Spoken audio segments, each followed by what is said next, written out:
Hi everyone, today we are talking about the Uncommon Tarot on the channel by Shaheen Miro. I purchased this deck a few months ago and I did a reveal on the channel, I believe with the Hush Tarot, or it might have been the Witch's Tarot. I'll post the link to that video below if I remember when I go to upload this. But I was at first a little underwhelmed by the experience of the deck in person. Now, I had had a reading done by a wonderful friend of mine, and she used this deck in the reading, and I was really drawn to the deck in the reading itself. And then the deck arrived, and I unboxed it, and it had kind of been sitting in my collection, and I wasn't feeling really called to the artwork in person. And for me, when that happens, sometimes it's kind of like, well, the reading was so good and you associated the deck with the reading, and then it's just maybe not meant to be as far as working with the deck in person. And I have a few decks that I have sitting for donation or to gift to someone. So I'm sitting with how I want to do that, and I wasn't sure if I was going to put the Uncommon Tarot in that list. But I ended up pulling the deck out to give it one last try last week, and this, I have to say that in that final kind of, working with the deck, doing a lot of client readings over last week and now this week, the deck reads really, really well for other people, like really, really well. It's a deck that's very chatty and that has a lot to say for clients in readings. It's been pretty spot on from the feedback I've received from clients after watching readings or after having a remote session with me. So I'm not going to be gifting this deck. I'm actually keeping it for my collection, and I've been using it a great deal and feel like I'm coming to know it. And so finally felt able to do a full review, and also I feel more connected to the voice of the deck itself. So this is the box that it comes in. I'm sorry, guys, I just need a sip of water. I got some allergies going on. Just to compare sizes for you, this is the Blessed Be Oracle card set, which is like kind of a typical Blue Angel size. And this is the box of the Uncommon Tarot. So you can see it's a smaller size box. I can't remember how much I paid on Amazon, but I think part of that was I felt like I was expecting maybe a little bit more. And then the inside of the box is in the silver foil, and it's here we have the dictionary definition of uncommon: adjective, not ordinary, remarkable, exceptional. And then we have the yellow pull tag for the cards, which is pretty. The contrast there is really nice with the yellow, the silver, and the blue right here. So I think that's very attractive. I am not a butterfly person. However, I do understand the symbolism of butterflies in both occult symbolism, shamanic work, also in just art as a genre in general. So I do understand that, the purpose the butterfly serves of rebirth, of opening up to oneself, of a reawakening, and so that's a very beautiful sentiment. But this isn't my favorite backing because I'm not really a butterfly girl. I do like the blue with the indigo. Indigo blue in the back here, and I do love the silver foil on the cards themselves. And I have to say, so let me give you a comparison. This is Rider-Waite-Smith size. It's a little bit bigger than Rider-Waite-Smith. So the cards are definitely bigger than I thought based on the box size, but they shuffle for me. Now, I do have large hands, so I know for those of you with small hands, they might be difficult to shuffle, but they shuffle for me like a dream. Like immediately, it was like the deck was already broken in. So that I really enjoyed. The cardstock is, it's kind of typical for, I think this is, what is this? This is Red Wheel Wiser. It's typical. It's not the worst. It's not the best. It kind of is what it is. I feel like I maybe paid $23 or $28 for this. I can't remember. But I'm going to show you some of the imagery. The imagery is really beautiful. I don't know. I just didn't feel connected to this deck right away. She took her time in working with me, and I also was really in more of like a Mary L mood when I first got this deck, so it just didn't quite do it for me. And I think I was expecting a little more of a collage feel to it. But now that I've been working with her and coming to understand her, I really love the artwork in the deck itself, and the artist did a beautiful job.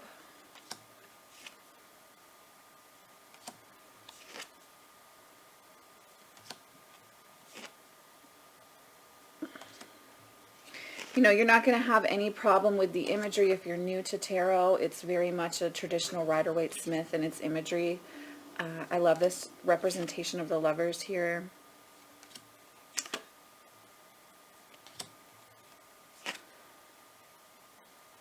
Just so you can get a feel for the deck. I think it speaks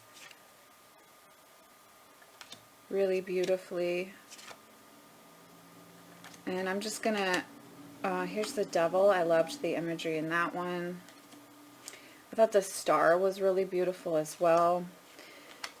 Three of Cups was one of the images that made me want the deck, because I was like, that is an absolutely gorgeous depiction of three. There's the Tower. It has kind of a gentler, and this is actually the reason why I bought the deck, because I love this depiction of the Wheel of Fortune. It has a softer, gentler feel to it, but it doesn't take away the truth of the deck itself. Here's Queen of Wands. Isn't she beautiful? You know, it's, I don't like this image. I mean, I understand it, but it's just, it doesn't really do it for me personally. Here's the Ace of Swords. Two Cups. You know, I like the play on gender that we see happening here too, kind of mixing up the traditional Rider-Waite-Smith aspect of gender in the cards. I love this depiction of the Chariot. That's actually maybe one of my favorites ever. Five of Swords here. So I do like that a great deal. Nine of Swords, very pretty. And as you guys know, Three of Swords is often like my kind of benchmark in decks for if I really, really connect with the deck or love the artwork. And this is not my favorite depiction of the Three of Swords, which is part of it for me. I was like, oh, I don't like that, but I do love this Knight of Cups. Isn't that beautiful?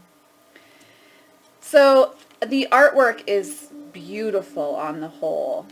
It really is, but Temperance has become the alchemist here, as an aside. But again, it really did not speak to me at first. I was like, well, it's a pretty deck, but I'm not called to work with it in any way. So, you know, the Hierophant becomes the wise one. Don't love this imagery there. I do love the Death card, though. That's beautiful. There's Ace of Coins. So, you know, I had that feeling of, well, just because, you know, this is the thing. It's like decks can be gorgeous, but it doesn't necessarily mean that they get used. And when that happens, for me, it's kind of sad, you know, just because I work with decks every single day. You know, I work with decks for myself, and I work with decks for clients in every single session. So when something really is pretty, but it's not serving a purpose, it's a little bit sad for me. It's kind of heartbreaking, and I thought that I was going to be gifting this deck to someone, but she and I have found her voice together insofar as how she's going to work with me, and I'm really thankful for that. So if you are drawn to the imagery, I do think it's worth a purchase. You may find that, you know, you may open it up and it speaks to you right away, and you know right away, but I would say be a little patient with this one, because she may take some time to express how she would like to be used. And she really prefers to be used in like general reads, at least over the last few weeks. What I've been feeling from her is like, for general reads, she likes to be able to kind of spread out and talk about, you know, several different aspects of a client's life. And she does like to give background information for me as a reader, which is helpful. So I have some decks that are like straight shooters to the point and don't want to flesh out the story behind, you know, why the client or the querent is approaching me for a reading. And then I have decks that are a little more chatty and want to talk more about, you know, reasoning behind things or understanding the big picture for the client in insofar as what's happened in the past and their history. And this is a deck that likes to share about history. So that's helpful for me as a reader, and I now know where she wants to be in the list of decks that are chosen for each and every client. So this is the guidebook. It's really not much. It's definitely a little white book. It's just, it has a slightly more sturdy cover and binding. You really get, so for, here's an example for the majors. You're getting a keyword, a general theme, and then the reversal if you choose to use them. And he gives a little introduction to, you know, being a mixed media artist and what drew him to the tarot, and, you know, what he is, I'm sorry, I should say, no, Shaheen, I believe it's is she male or female? No, it's a he. Okay, I was right. I'm like, wait, is it he or she? I don't want to say that wrong for them. But in what drew him to tarot, you know, his mother worked with tarot, so that's a beautiful thing too, just to see that he has a real history. And I think you definitely feel that with the deck, that this isn't someone who doesn't know anything about tarot that's just pumping out a deck because they're popular right now. It really does feel like he's, you know, he's bringing intention to the work. So there's a brief couple pages if you're very new to tarot that kind of give you the key aspects of working with a deck. It's not substantial enough if you don't know tarot at all to not need an additional Tarot 101 book or how to work with tarot. So I would really encourage you, if you're brand spanking new to working with cards, you're going to need an additional study book with the deck itself. And even though, as I said, this does follow traditional Rider-Waite-Smith, for the most part, he has changed a few of the names. And with that, if you're new to tarot, you will have to pay attention to, in your guidebook, the traditional name as opposed to the name he's given the card in the deck itself. So on the whole, I think this is a worthy deck. It's beautiful. She's quiet, but once you get to know her, it's worth getting to know her. There's a lot of just a lot of beauty to be experienced with her. She's a very beautiful deck, and the wisdom that she's sharing is beautiful as well. It's also an open and friendly deck, and yeah, I mean, I really enjoy her, but I don't feel an intensity of connection with her as I do with, say, Tarot of Vampires, as you all knew I was going to say, or, you know, Line Strider Tarot, or decks that I feel really, really close to. But I have come to get to know her now over the last few weeks, and who knows, in a few years I may feel as intensely about her as I do about, say, the True Black Tarot. So we will see. But if you are on the fence about the deck and the artwork pulls you in, I do think it's worth the purchase. If you're not really drawn to the artwork, or the deck's leaving you feeling kind of meh, I wouldn't necessarily invest your money in this deck, because I do think you're going to have to be patient in connecting with her. And, you know, for some of us, when we don't feel that connection right away, it's difficult to put the time and energy in when it's not also your career, if that makes sense, you know.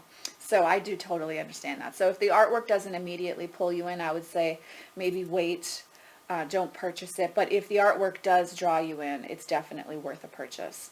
So those are my thoughts and full review on the Uncommon Tarot, guys. I'm looking forward to connecting with you in the month of April.